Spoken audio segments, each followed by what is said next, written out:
Bueno, buenos días a todos y todas las que se conectaron hoy. ¿Cómo están? Bueno, aquí estamos y seguramente algunos se van a ir sumando en los próximos minutos. Hola Vanessa, buen día, ¿cómo estás? Hola Carlos, Muy buen día a todos.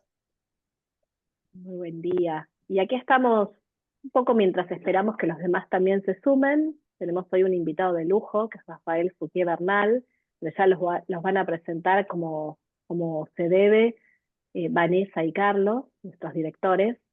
Y yo simplemente les quería contar que nosotros, esta es una reunión de comisiones de estudio. La Asociación Argentina de Ética y Compliance tiene 11 comisiones de estudio trabajando. Llevamos más de 15 años en Argentina como asociación civil sin fines de lucro. Nuestro objetivo es promover la adopción e inspirar el uso de las mejores prácticas en materia de ética y cumplimiento, entendiendo que las prácticas organizacionales tienen que ajustarse a las normas y a las regulaciones aplicables, pero también a los principios éticos y de buenas prácticas de gobierno, control y transparencia. Nuestro lema con el que empezamos trabajando fue: lo correcto debe primar sobre lo conveniente. Y a lo largo de estos años también desarrollamos otro, que es que somos apasionadas y apasionados por hacer lo correcto. Tenemos una certificación internacional en ética y cumplimiento que damos junto con la Universidad UCEMA. Tenemos 22 ediciones ya. Esta que estamos haciendo ahora es la número 23. Más de 2.200 graduados SEC. Tenemos, como les decía, 11 comisiones de estudio y para los que les interese, además de esta que es gestión de compliance, tenemos también behavioral compliance, data privacy y ética digital, compliance antitrust, compliance en la industria financiera y fintech, compliance penal estratégico, compliance y sector público, compliance en salud, gestión de fraude corporativo, sostenibilidad, compliance ASG, y diversidad y cultura ética. Así que a los que les interese pueden sumarse también en las otras reuniones. Tenemos un club del Compliance Officer también en la asociación y esto es solo para los graduados SEC, donde discutimos todos temas de actualidad y y de renovación de nuestra profesión como compliance o como profesionales del compliance. Tenemos también en la asociación lo que se llama Connecting Dots, que es como una suerte de bolsa de trabajo, donde uno puede anotarse tanto para postear empleos como para buscar empleo. No hace falta ser socio de la asociación, pueden hacerlo, así que los invitamos a sumarse. Tenemos también una iniciativa muy linda que desarrollamos hace ya unos años que se llama Supervalores, donde decidimos que nos dimos cuenta de que no teníamos que hablarle solo a nuestra propia burbuja, hablarnos entre nosotros sobre compliance, sino ir al donde es el futuro, a las generaciones más jóvenes. Así que vamos a colegios, a chicos de quinto, sexto, séptimo grado, a hablar con ellos de valores, de integridad, anticorrupción a través de juegos, etcétera. Y para los que siempre necesitamos sponsoreo. Así que si hay alguien interesado en participar de esta actividad, por supuesto, los invitamos a acercarse a nosotros para ayudarnos. Llevamos también encuentros públicos, hacemos encuentros público-privados una vez al año. El próximo nuestro es el 4 de julio, llevamos ya 13, creo que este es el 14. Tenemos también nuestro congreso anual o el Congreso Internacional de Compliance, que es a fin de año. Este año va a ser también a fin de año. Ya llevamos 9 congresos. Eh, y bueno, hay muchas otras actividades más, me quedo corta. Simplemente invitarlos a hacerse socios de la asociación, a ser parte de nuestra comunidad, a seguirnos en redes y así enterarse de todas las novedades. Y ahora, sin más, los dejo en manos de Vanessa Carracielo y Carlos Rosen, los directores de nuestra comisión. Gracias, Mariana. Hola, buen día, Vanessa. Hola, Rafael, ¿cómo están? Muy Hola, buen buenos días. día. Buenos días. Qué bueno. Bueno, tenemos ya 60 personas que están con nosotros. Había muchas más inscritas, seguramente se van a ir sumando, como suele pasar en estas mañanas que arrancan así de menor a mayor. Eh, bueno, nos gustaría presentar a Rafael de manera breve porque su currículum es súper extenso. No sé, Vanessa, si querés comentar algo de nuestro invitado. Sí, yo quiero comentar que para mí es un honor tener a Rafael acá porque él fue durante mucho tiempo nuestro jefe, fue jefe de todo el área legal de Latinoamérica, tenía su sede en España y fue un placer tenerlo, lo he escuchado en varias conferencias y realmente ha sido muy enriquecedor trabajar con él, así que para mí hoy no puedo ser objetiva porque sinceramente hemos aprendido mucho, así que bienvenido y es un honor que estés con nosotros. Muchísimas gracias, Vanessa y Carlos. Y también muchas gracias a la Asociación Argentina de Ética y Compliance por permitirme intercambiar algunas opiniones, algunos puntos de vista con vosotros desde el otro lado del Atlántico. Sé que vosotros estáis si me permitís que os tutee, porque yo creo que somos Sí, todos por compañeros. supuesto. Eh, Vosotros estáis en invierno, si no me equivoco. Aquí estamos con unos maravillosos 39 grados. O sea que si veis que me empiezo a poner rojo, no es de vergüenza, sino que es porque el calor es insoportable aquí en Madrid. No, bromas aparte, es un auténtico honor y un auténtico placer que me permitáis estar aquí con vosotros y bueno, espero que pueda aportaros alguna opinión que sea de utilidad y por supuesto seguramente aportaréis vosotros algo de lo que pueda enriquecerme mi propia experiencia. Muchísimas gracias. Qué, qué bueno, Eh, Rafael. No tenemos duda que va a ser así. Y bueno, y ujú, también destacar que eres director de asesoría jurídica y cumplimiento en Endesa, en España, que es ujú. una prestigiosa empresa del Grupo Enel, como comentó Vanessa también, que trabajan de alguna forma unidos, ¿no? Por el mismo grupo. Y, y bueno, para arrancar, me gustaría lanzar una primer pregunta, ¿no? Que tiene que ver con el tema que nos convoca. Sabiendo que en España eh, existen muchas normas, ¿sí? Que incluso están como embebidas en la justicia, ¿no? Porque se utilizan mucho y son muy conocidas en todo lo que es la justicia. Por ejemplo, la 19.601 Ujú, de compliance penal, la 19.602 de compliance tributario, la 19.303 de libre competencia. ¿Cómo es el paso entonces? Una pregunta compleja voy a hacer, ¿eh? ¿Cómo es el paso de implementar la ISO 37001 en esta versión que ustedes venían manejando, la 2016, que es la primera versión, y pasar a esta norma más completa, la 37.301, de sistema de gestión de compliance, ¿sí? O sea, pasar de ujú. un sistema de gestión antisoborno a un sistema de gestión de compliance? ¿Y cómo funciona todo esto en este entorno de tener normas aceptadas por la justicia, ¿no? Cada una con su nicho de conocimiento. No sé si fue claro o... Sí, sí, sí, perfectamente, perfectamente. Muchas gracias, Carlos. Voy a dar un pasito para atrás y como mencionaba Vanessa, yo fui llevo 25 años en el grupo Endesa, de los cuales aproximadamente 8 me dediqué a la asesoría jurídica de Europa, otros 8 a la asesoría jurídica de Latinoamérica y desde hace aproximadamente 9 años me dedico al área corporativa y de compliance.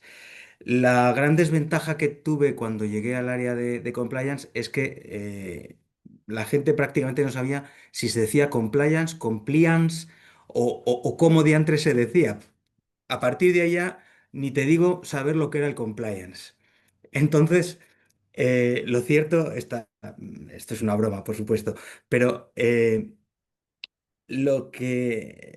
cómo hemos hecho el tránsito del compliance tradicional a este compliance integrado que está representado por la ISO 37001 es, si puedo decir, una evolución natural.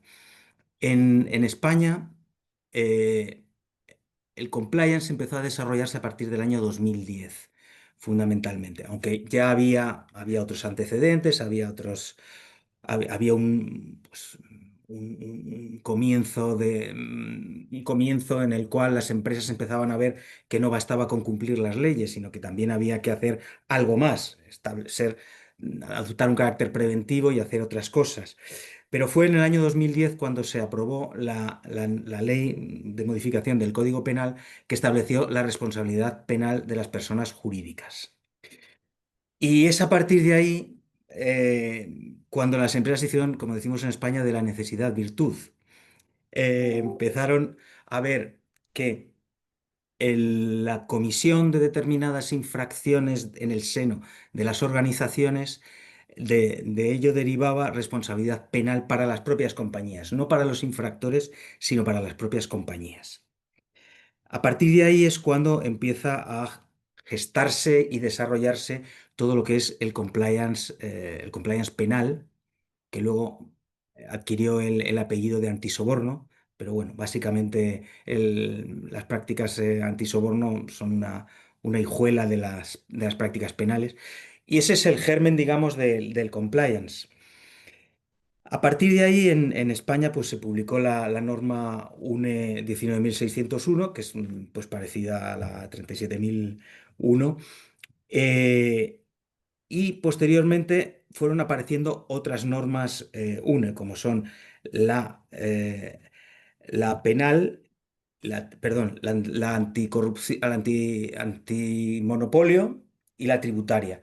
Son 1601, 2 y 3, que son básicamente con un esquema muy similar. Tienen todas un esquema muy parecido en cuanto a los principios, las responsabilidades, las tareas, los controles, las actuaciones de formación y difusión. Y todo eso lleva a que exista una base común de unos sistemas de compliance. Ya tenemos unos elementos aislados, como son estos que he mencionado y otros que, bueno, por ejemplo, tenemos también en Endesa tenemos un sistema de compliance de protección de datos. Y, por ejemplo, estamos trabajando en un sistema de compliance de medio ambiente y sostenibilidad, que habéis mencionado que trabajáis en esas áreas en la Asociación Argentina de Ética y Compliance. Pero a lo que me refiero, y trato de abreviar por si me he extendido demasiado, lo que hemos visto es que ha habido un acoplamiento de silos. Cada área de compliance ha sido un silo más o menos aislado, pero con unos elementos comunes. Y vemos que la 37.301 lo que viene a hacer es dar un sustrato, una capa, una cobertura común, extrayendo algunos elementos comunes, pero manteniendo las singularidades de cada uno de los sistemas que tenemos actualmente. Esto es, no viene a sustituir ninguna de las normas de compliance que existen ahora y que son sectoriales, sino que viene a ser una especie de amalgama, de cemento que une y da una integridad a un sistema de compliance cada vez más complejo y que además permite no solo integrar lo que hay ahora, sino ir agregando esos otros campos que todos estamos viendo que se van incorporando al mundo del compliance. Ese compliance originario que había hace 10, 15 años no tiene nada que ver con lo que tenemos hoy en día. No sé si con esto respondo a tu pregunta. Sí, sí, sí, perfectamente, y ya vamos a ir profundizando. Vane, no sé si querés también que vayamos haciendo las preguntas en forma intercalada y conversando con Rafael. Sí, sí, no hay problema. Yo tenía una pregunta para Rafael, que él mencionó también a la justicia. Aquí en Argentina tenemos la ley de responsabilidad penal de las personas jurídicas, Ujú. Sí. que recién tenemos 3 fallos. Uno casi no lo contamos porque el análisis que se ha hecho de la ley no amerita, ¿no es cierto? Y tenemos 2 fallos recientes, el caso Securitas y Mardisa.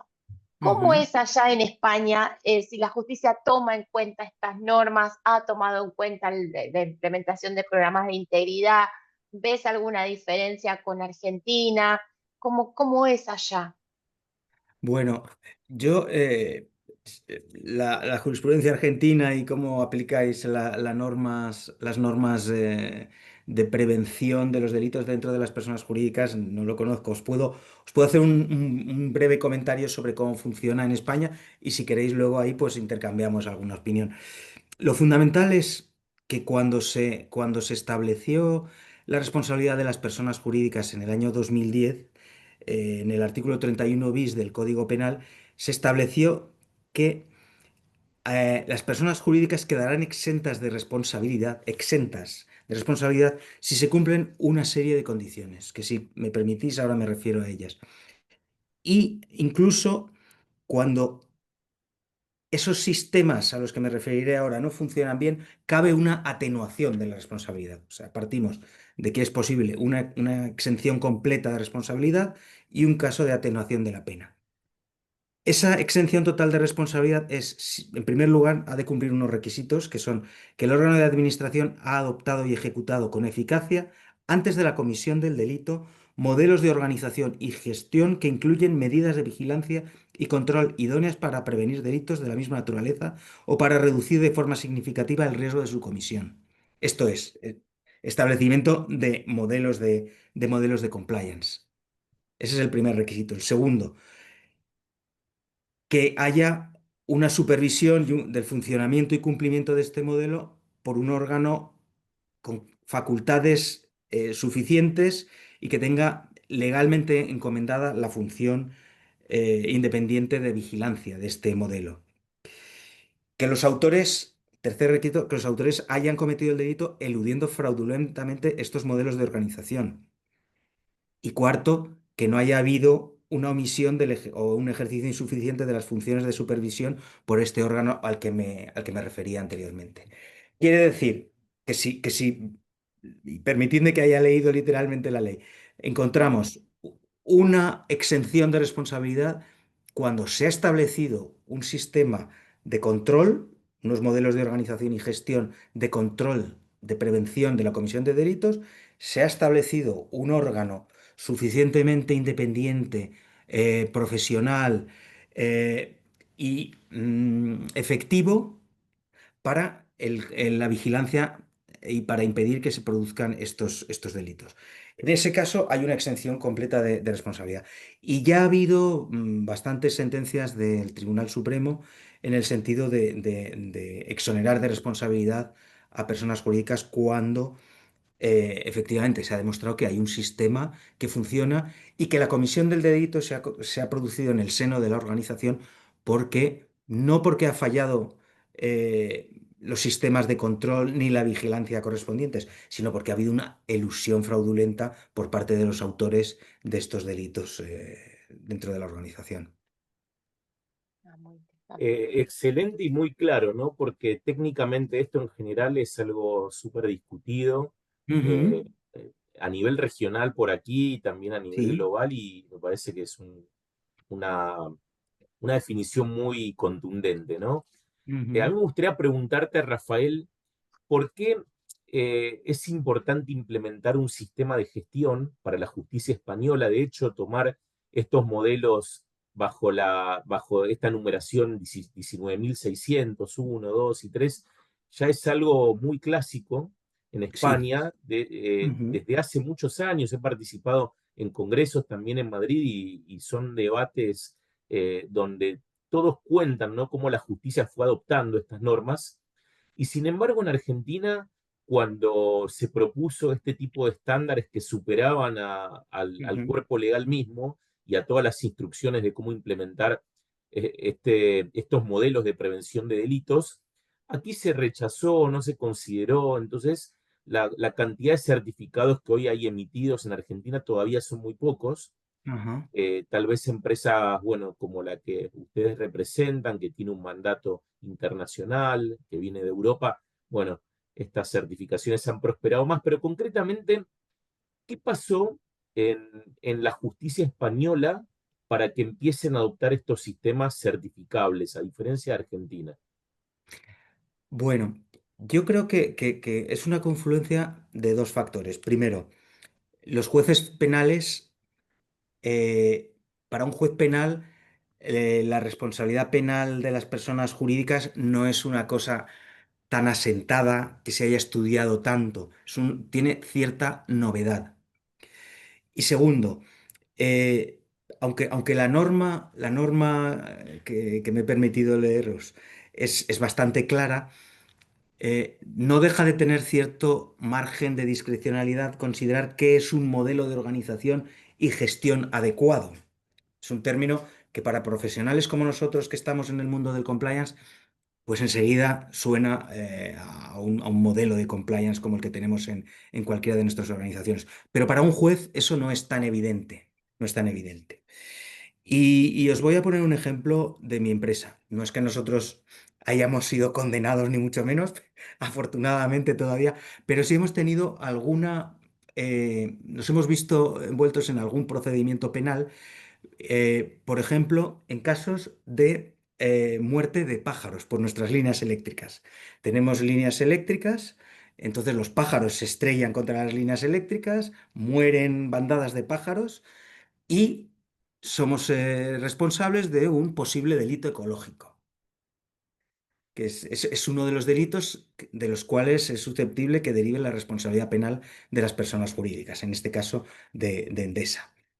¿Qué es lo que sucede? Lo primero que hace el fiscal es que imputa pues, a las personas responsables de la gestión de esas líneas eléctricas, por poner este caso concreto, y también a la empresa titular de las líneas eléctricas.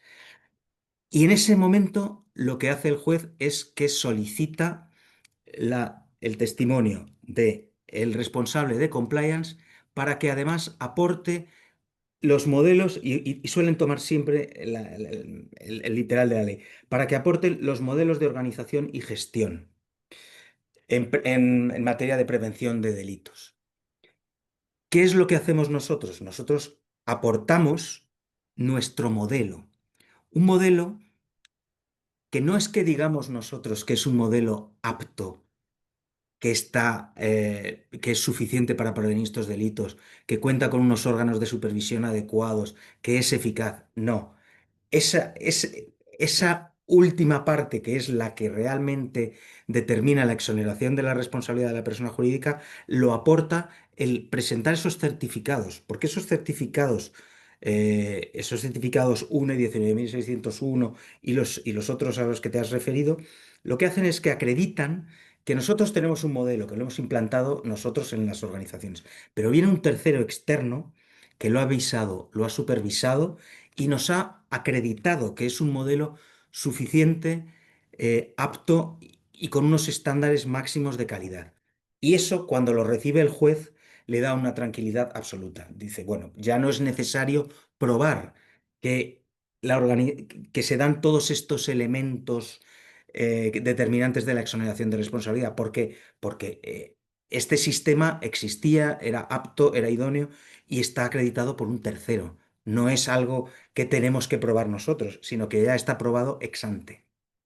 Bueno, esto, un poco para cerrar este punto que también fue muy clarificador, esto de que la justicia pueda depositar confianza en un estándar que no es Ujú, un estándar así nomás, es un estándar discutido por un montón de expertos de diferentes países, ¿no? ujú. Hasta poder normalizarlo, es algo que contribuye con mucho virtuosismo a la interpretación legal, ¿no? Le quita un poco este velo Sí. de que es algo bueno según la interpretación de cada uno, sino que ya es algo reconocido globalmente y estandarizado. Así que muy claro también.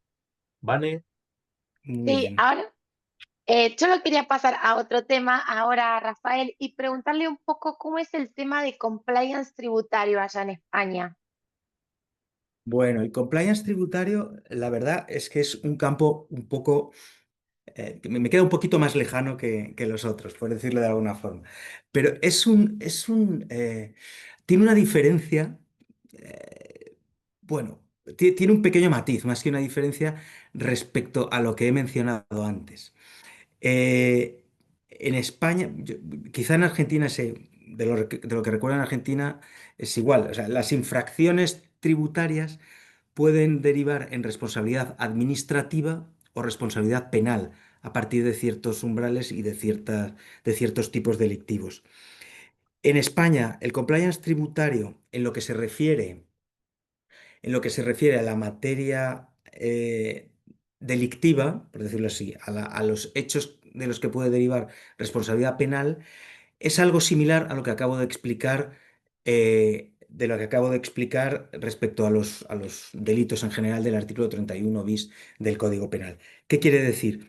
Que cuando hay un delito en materia tributaria, el tener certificado un modelo de cumplimiento tributario a los jueces que valoran los delitos tributarios les resulta muy orientativo y les resulta un principio de prueba favorable para el reo.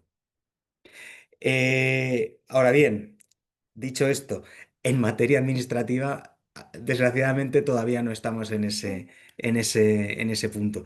En materia administrativa, bueno, pues la administración suele ser parcial, al menos en España es muy parcial, resulta muy complicado que admitan como atenuante, exonerador de responsabilidad la existencia de estos modelos de cumplimiento. Tenemos que pasar y generalmente acabamos siempre en los tribunales cuando se producen este tipo de infracciones que saltan los determinados umbrales que determinan la responsabilidad penal y va más allá de la responsabilidad administrativa.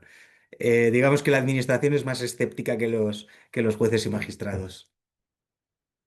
Bien, bien. Bueno, igual para nosotros en Argentina hablar de compliance tributario es bastante innovador y disruptivo. Ujú. Sí, aquí Sí, hay unas leyes tributarias y como bien has dicho, hay sanciones administrativas y sanciones fuertes penales, está la ley penal tributaria con responsabilidad penal, pero no se habla de compliance tributario, ni mucho menos como se habla en España, ¿no? De esta relación que se trata de construir de mutua confianza entre el fisco y las empresas sí, tratando de confiar mutuamente siempre y cuando cumplan con determinados estándares comprobables, ¿no? Eso es muy sí. de Europa y todavía aquí a esta región no ha llegado, pero no perdemos las esperanzas. Bueno, esperemos. De todas formas, digamos, en la relación con la administración ayuda. ¿Ayuda por qué? Porque la administración, cuando nosotros tenemos inspecciones constantemente. Cuando acaba un ejercicio, empieza el siguiente, tenemos inspecciones tributarias permanentemente. Entonces, de alguna forma nos conocen y saben que teniendo este compliance tributario, pues tenemos un planteamiento, un comportamiento por encima del mero cumplimiento de la ley. Y eso, he sido un poquito brusco al principio, un poquito escéptico, pero eso ayuda un poco. Lo que sucede es que la ayuda definitiva viene cuando acabamos en problemas en la justicia. Bien, qué bueno. Y así como Vane te preguntó sobre la 19.602 de compliance tributario, me gustaría preguntarte también por la 19.603 de libre competencia. ¿Cómo la consideran en la empresa? ¿Cómo convive con la 37.301? Bueno, aquí la verdad es que esta es una norma bastante innovadora. De alguna forma, nosotros la llamamos la hija de la 19.601. ¿Por qué? Porque bebe mucho de todo el contenido de los modelos de prevención de riesgos penales, pero enfocados a la materia de protección frente a la libre competencia. ¿Por qué? Porque es una materia muy concreta, es una materia muy concreta donde las conductas están muy especializadas. Aquí en Europa tenemos un sistema de protección de la libre competencia en dos planos. Un plano nacional, y está la Comisión Nacional de los Mercados y la Competencia, y un plano comunitario de la Unión Europea. Tenemos la Comisión Europea que vela también por la libre competencia cuando es de dimensión comunitaria. Hay un entramado de normas muy complicado, nacional, comunitario, que ha hecho que esta materia sea muy especializada. Un poquito quizá también como sucede con el tributario, que es una materia muy especializada. Y eso ha dado lugar a que, como decía, ha nacido esta hija de la 19.601 siguiendo ese modelo básico de prevención con esos pilares pues de análisis de los riesgos, de establecimiento de unos órganos independientes dentro de la organización de vigilancia, la necesidad de una formación continua, de unas labores de difusión, pero muy enfocadas a la materia de la libre competencia.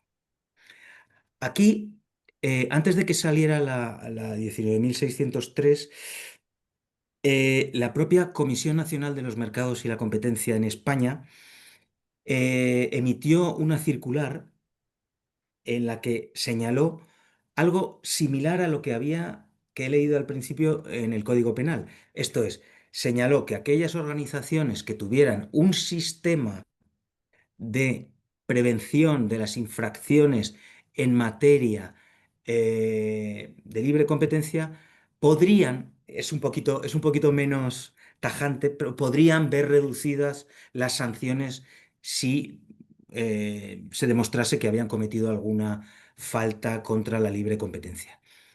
Es un poquito menos tajante que el Código Penal, quizá porque Bueno, pues porque aquí hay en juego normas nacionales, normas comunitarias y porque estamos en un plano administrativo, que como digo siempre es más reacio a adoptar una exoneración de responsabilidad en sede administrativa que en sede judicial.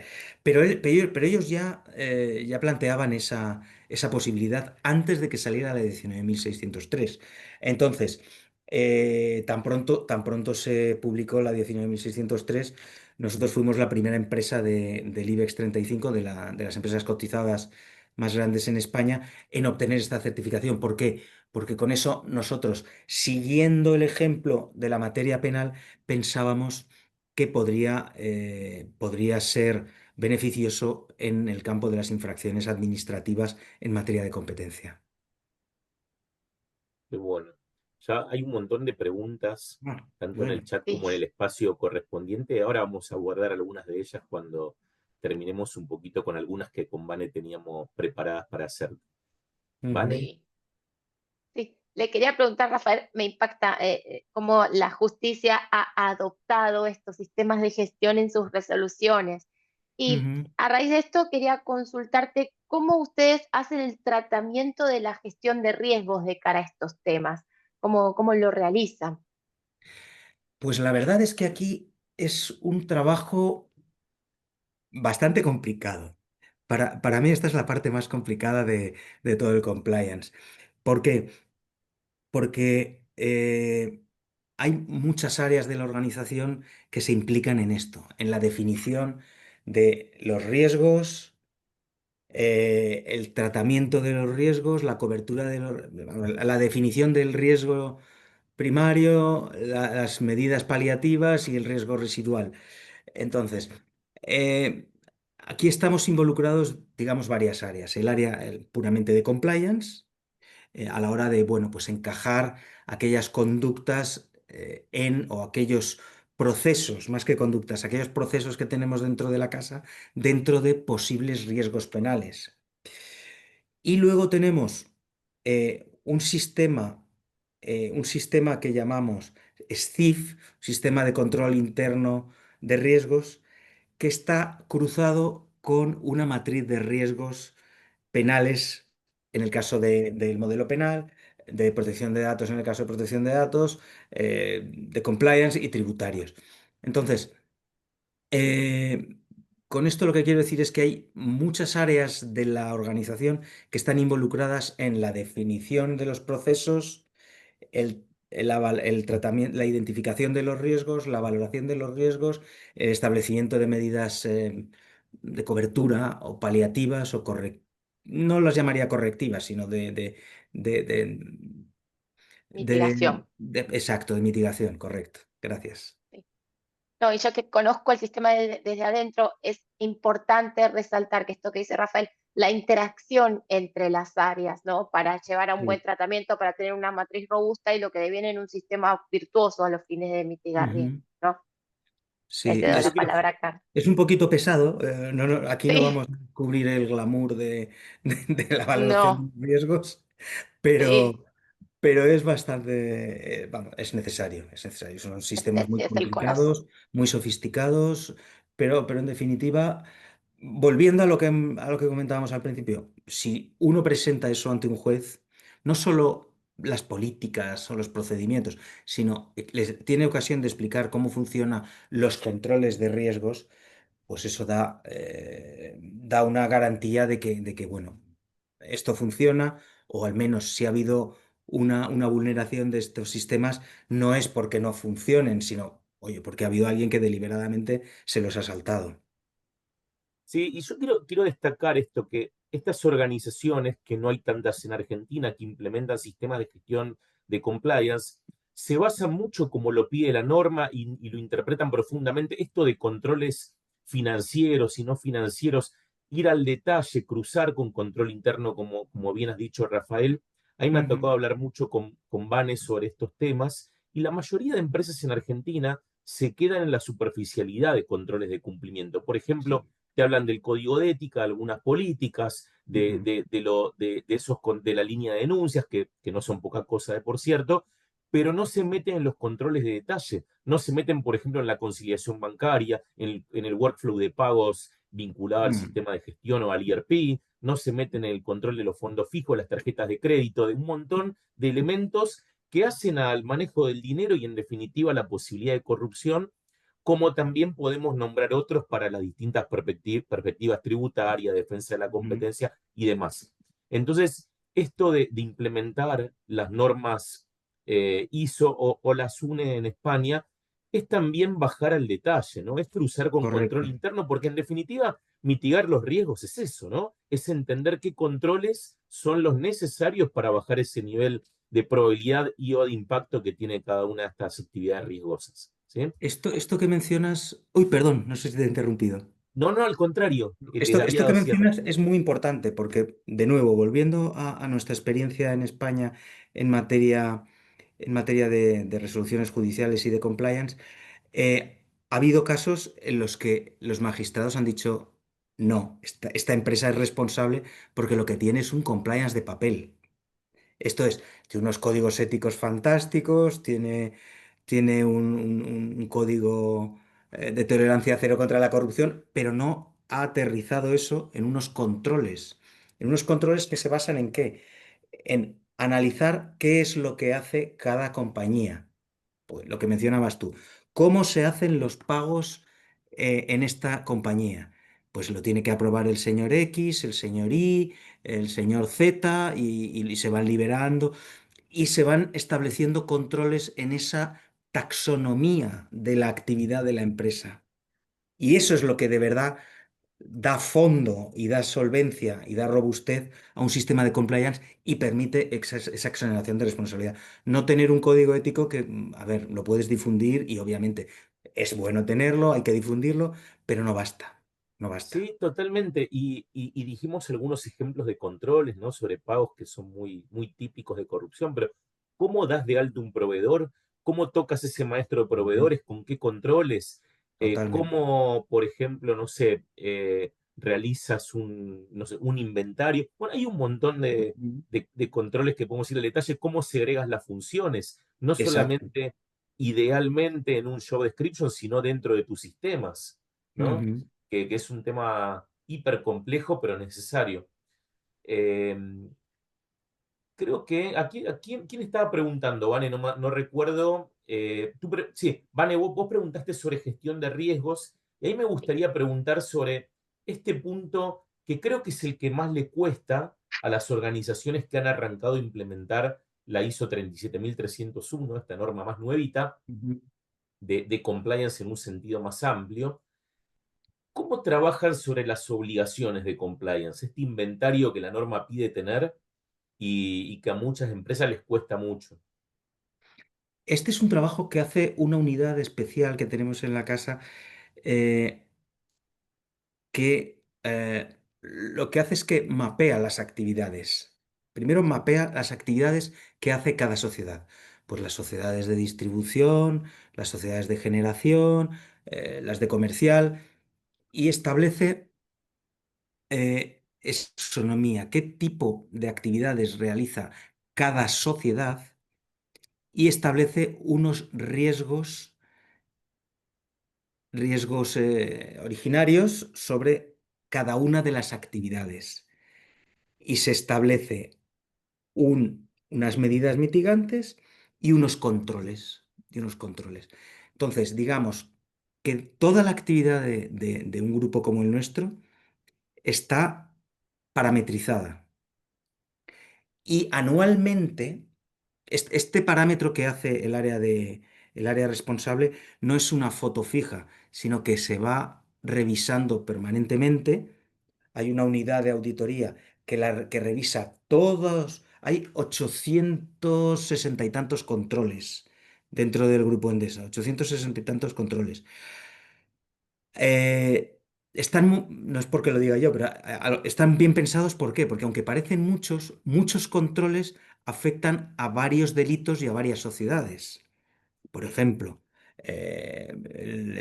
un delito con una tarjeta de crédito pues puede ser desde un soborno hasta un delito tributario, hasta no sé, corrupción. Puede haber varios delitos, tanto anticompetencia, tributario como penal, que están cubiertos por un solo control. Entonces, es importante tener una matriz de controles adecuada, eficiente, esto es que no haya superposiciones y redundancias, para que luego sea más fácil la revisión y la actualización. ¿Por qué? Porque eso se comparte con cada área implicada. Cuando se define esa matriz de riesgos, se comparte con cada área implicada anualmente y se les dice, oye, estos son los controles que hay en tu área. ¿Estás de acuerdo? Tenemos que actualizarlos, hay que eliminarlos, hay algo que matizar. Hay una iteración y por eso digo que esa matriz de riesgos es viva. Qué bueno, excelente. Vane, ¿alguna última y pasamos a preguntas del público? ¿Te parece bien? Sí, hay muchísimas preguntas, generó mucha inquietud. Uy. No, quería preguntarle a Rafael, ahora salió la nueva versión de la ISO 37001 año 2025. Ujú. ¿Ustedes ya comenzaron a trabajar, comenzaron a trazar un programa para implementar las diferencias de esta nueva norma? ¿Tienen algún plan de trabajo? ¿Tienen algún plazo? ¿Han ya focalizado en ese tema? Como estamos entre amigos, voy a decir que Sí, todavía estamos empezando. Todavía estamos claro. empezando. ¿Por qué? Porque vimos, bueno, primero, porque acabamos de certificar nuestro modelo de gestión de denuncias. La 37002 la acabamos de certificar y eso nos ha llevado mucho trabajo. Entonces, como los recursos son en todas partes limitados, Sí. hicimos un primer análisis de las modificaciones que hay en la 37001 y bueno, por supuesto hay armonización con otras normas que está muy bien, viene a armonizar precisamente los sistemas de denuncias y de investigaciones internas, otros aspectos de gobernanza, de sostenibilidad. Hay unificaciones terminológicas, refuerza la función anticorrupción, pero donde nosotros creemos que va un poquito más allá se refiere a la gestión de los conflictos de interés. Conflicto de interés. Sí, Y ahí en la materia de los conflictos de interés, por suerte o por desgracia, nosotros somos una compañía que está controlada por un grupo italiano que está muy presente, tiene el 70% de nuestro capital social, tiene una presencia muy importante en nuestros consejos de administración y entonces tenemos unas normas internas para evitar o tratar, cuando se den, los conflictos de interés muy robustas. Entonces, creemos que las novedades de la 37001 no nos van a afectar tanto más allá de las normales adaptaciones y modificaciones que tengamos que hacer a nuestro sistema. Pero en principio yo creo que de fondo y de sustancia no hay nada que a nosotros nos afecte. comparto también. Tienen un sistema muy robusto implementado, así que es ajustar pequeñas cositas Ujú. a lo que ustedes ya vienen trabajando. Muy bien. Bueno, vamos a intentar, tratamos de ser puntuales también, ¿no? Es una reunión de 1 hora, vamos a Ujú. terminar puntualmente. Eh, pero aquí tenemos más de 80 personas conectadas y algunas preguntas. Yo diría arrancar por quienes la hicieron ahí en el apartado de preguntas y respuestas, ¿no? No en el chat. Después, si llegamos, también tomamos las del chat. Si quieren, vayan igual escribiendo aquí. Y Dani Chávez tiene una pregunta para Rafael, todas son para Rafael, ¿no? ¿Cómo Uy. aplica la responsabilidad penal a empresas por acoso laboral? Aquí, por ejemplo, en Argentina, muchas empresas no tienen sistemas que contemplen este riesgo. ¿Cuál es tu mirada al respecto, Rafael? Pues muchas gracias por la pregunta. La verdad que es una pregunta que me daría para estar hablando una hora entera, ¿eh? ¿Por qué? Porque en España eh, tenemos un sistema, una normativa laboral de prevención del acoso laboral, valga la redundancia, que nos obliga a tener una especie de mini compliance de acoso laboral. Esto es un sistema donde se establecen unas sanciones de tipo laboral, unas sanciones, unos procedimientos de investigación, que además enlazan con ahora toda la normativa sobre canales de denuncia, cómo se pueden tramitar estas denuncias de acoso laboral o acoso incluso sexual eh, a través de estos canales de denuncias. Pero lo que sucede es que el año pasado tuvimos una reforma del Código Penal que estableció que estos casos, que determinados casos de acoso sexual y acoso laboral podían tener dimensión criminal. Y en ese sentido hemos tenido que eh, acompasar las investigaciones en el ámbito laboral con las posibles eh, infracciones laborales que pudieran derivar en responsabilidad penal de la persona jurídica. Y esto es algo que está resultando bastante complicado, porque llega una denuncia a través de, por ejemplo, a través del canal anónimo que tenemos de denuncias, y primero hay que hacer un cribado, ver qué tipo de conducta es, ver si entra únicamente dentro del ámbito laboral, en cuyo caso se deriva a la dirección de personas y organización, que es la relación de relaciones laborales, digamos, o tiene que derivarse al comité de supervisión, que es el órgano encargado de las investigaciones en materia criminal, en materia penal. Entonces, estamos trabajando en, ¿cómo llamarlo? Documentos organizativos que permitan un trazado claro del camino que debe seguir cada denuncia en esta materia, que dicho sea de paso, desde la implantación de los canales de denuncias se han multiplicado por 3 en nuestra sociedad, en nuestra compañía. Ujú. No sé si eso he respondido a la pregunta. Sí, sí, sí, como dices, es para hablar un rato largo, pero está clarísimo. Vamos a intentar hacer algunas respuestas en formato X, Twitter, ¿no? Rápido, porque queda Vale, poco tiempo y hay muchas preguntas, pero no sé, Vane, vale. si querés hacer una voz. Sí, le voy a hacer una pregunta que hizo Julio César Fonrush, que dice, Rafael, ¿entenderías que la maduración y ejecución de las normas anticorrupción exceden ya las jurisdicciones locales? Indica, en particular para conductas que en un país no son delito, pero sí en terceros países, por ejemplo, carterización por corrupción entre privados. A partir de esta pregunta, ¿entenderías que los modelos de gestión deberían instrumentar forzosamente sistemas avalados a nivel internacional? Totalmente de acuerdo, totalmente de acuerdo. Eh, la persona que ha hecho la pregunta ha indicado, por ejemplo, procesos de caracterización. Esos son vigilados por la Comisión Europea. En el caso de Europa hay un organismo europeo que es el encargado de perseguir ese tipo de conductas. Y luego todo se está internacionalizando hoy en día y, consecuentemente la criminalidad se está extendiendo.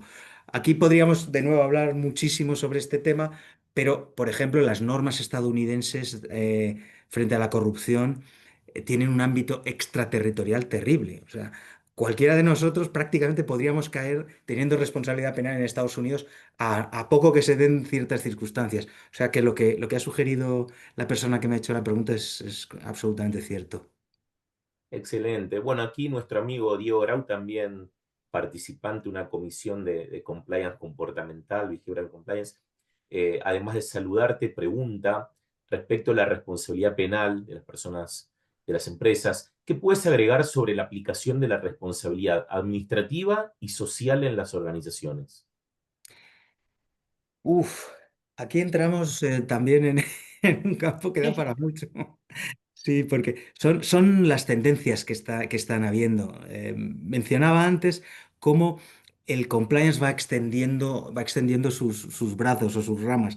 Y esto que menciona la persona que ha hecho la pregunta es así. O sea, los aspectos sociales, medioambientales, y sociales me refiero de vinculación con los territorios y con las poblaciones con las que tenemos relación se está desarrollando muchísimo y estamos intentando extender todos esos comportamientos que podríamos tildar de compliance a ese tipo de actividades con estas personas y comunidades con las que nos relacionamos. Buenísimo. Bueno, ¿Tenemos tiempo para uno o dos más, Carlos? tenemos 5 minutos que valen oro, ¿no? Creo que nos alcanza Sí, para 3 preguntas con Rafael con su poder de síntesis increíble. sí. Bueno, tenemos una de Fabrizio Cantiani que dice, ¿cómo es la normativa relacionada a prevención de lavado de activos y financiamiento de terrorismo en España? Hay muchas preguntas sobre la Esa normativa pregunta y estaba 2 veces más en el chat, por lo Sobre cual blanqueo ahora de estamos bastante. capitales, Sí, pues debo ser absolutamente sincero. Nosotros estamos exentos dentro de la ley de blanqueo de capitales, o sea, no nos aplica en Endesa. perfecto. Porque la ley de blanqueo de capitales en España aplica a determinadas entidades. Por supuesto, las financieras, las inmobiliarias, que son un canal de blanqueo brutal en España. Pero nosotros tenemos dentro de esos controles a los que me refería antes, tenemos controles para prevenir el blanqueo de capitales. Pero, como decía, estamos fuera de la ley de blanqueo de capitales. Son unos sistemas de control muy especializados. Por ejemplo, afectan a la identificación de quiénes son los titulares últimos de los activos, con quiénes contratamos nosotros. Creo que también lo has mencionado, Carlos. Todas las normas de Know Your Customer o Know Your Counterpart, todo esto lo aplicamos nosotros. Aunque eso está marcado por ley para las empresas sujetas a la ley de blanqueo de capitales, nosotros no estamos en esa norma, pero lo aplicamos también. A diferencia de un banco, no tienen clientes que quieran pagarles miles de facturas juntas, No, por no. suerte, ¿no? O mala suerte, Con ¿no? que Porque nos no paguen sería la tan que nos malo, deben ya nos sentimos contentos. es verdad. Así son los servicios públicos. Y Sí. Rafael, aquí hay una pregunta, ¿sí? De Franco Trigo. Eh, Dice que quería consultar cómo manejan el compliance en España, creo que está respondido eso, a través de... bueno, quiere saber respecto a la tecnología, ¿es a través de software o con planillas de Excel? En caso de ser por software, ¿cuáles serían los estándares mínimos con los que debería contar un software? Bueno, aquí lamentablemente no soy un experto en... Desde luego tenemos dos herramientas básicas. Una es el SCIF y otra es el sistema de compliance, llamémoslo así. Y ambas se hablan. Son sistemas bastante complicados, como decía antes, son manejados por varias unidades de la casa, no solo por el área de compliance, sino que digamos que están estructurados como una cadena de controles y van validándose, pero tiene que ser todo mecánico, si no es imposible tener actualizados 800 controles y revisados y controlados cada 2 años en su integridad. Tienen que ser sistemas de compliance. Aquí en el mercado la verdad es que hay muchísimos. Eh, Sí. Se venden muchos sistemas de estos, hay que saber elegir uno. Yo creo que es muy importante no comprarse un Ferrari cuando lo que vas a hacer es darte una vuelta por tu barrio. Eh, Tiene que ser adecuado a cada organización un sistema y todos son buenos, pero tienen que ser adecuados a, pues eso, a los controles que quieres establecer, al tamaño de tu organización, a la complejidad, al número de personas que van a participar en esos sistemas. Ujú. Excelente. Bueno, una última, Vane, si querés Sí, hacer, así ya nos sí. despedimos puntualmente también. Una última de Diego Grau que me parece interesante para que nos cuente Rafael cómo es en el mundo Endesa, en el mundo Enel, cómo se diferencian y complementan las funciones y responsabilidades del Compliance Officer y del Risk Manager. Bueno. La verdad es que vamos, en Endesa están separados. Están separados. Hay una unidad de riesgos y está la unidad de compliance, evidentemente. La unidad de riesgos está más bien orientada a la valoración, a la identificación de los riesgos para darles un valor económico. O sea, cómo si sucedieran determinados riesgos, primero, determinar qué riesgos hay. Segundo, qué probabilidad hay de que sucedan y qué impacto va a tener pudiera tener si se produce ese riesgo. Y eso tiene una traducción económica que generalmente se traduce en las cuentas. se incorpora a las cuentas anuales y eso lo hace una unidad de riesgos que está localizada en el área de finanzas dentro de la casa. Nosotros colaboramos con ellos y a la hora de realizar estas matrices de riesgos de compliance, muchas veces bebemos del trabajo previo que ha hecho. Quizá no llegamos a una valoración económica, pues porque es muy difícil valorar un riesgo de corrupción porque no sabemos si va a afectar a una persona o a 30 dentro de la organización. Pero utilizamos parte de esos análisis de riesgos que hacen ellos. Esa es, digamos, somos unidades diferentes, tratamos de beber de su trabajo o aprovechar su trabajo también para evitar duplicidades.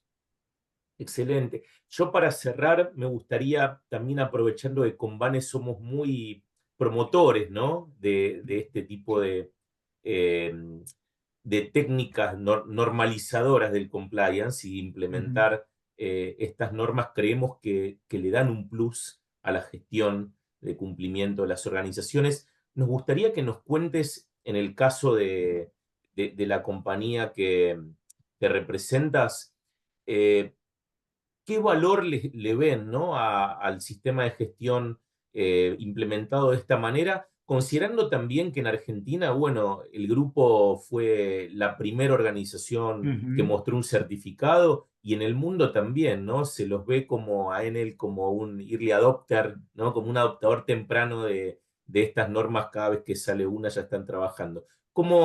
¿Qué beneficios ven a subirse a la gestión normativa? Bueno, pues yo, desde mi experiencia personal, soy un poco como San Pablo. Pasé de no creer a ser un convencido. Entonces, realmente, mi primera impresión cuando quisimos certificarnos con la 19.601 y la 37.001, eh, yo pensé que esto, pues bueno, pues era un papel más que tenía un valor relativo. Sin embargo, tiene, para mí, al menos un doble valor. El primer valor es que otros de fuera, imparciales y con mucha más experiencia que tú, revisan tu trabajo, revisan lo que has hecho y te dan unas sugerencias para llegar a tener esa certificación. Esto es, hay una revisión de tu trabajo por una persona con más experiencia que te permite mejorar lo que haces. Y ese trabajo final de mejora que te permite llegar a la certificación lo que consigue es esos efectos balsámicos frente a los magistrados y a los jueces a los que me refería al principio de la reunión.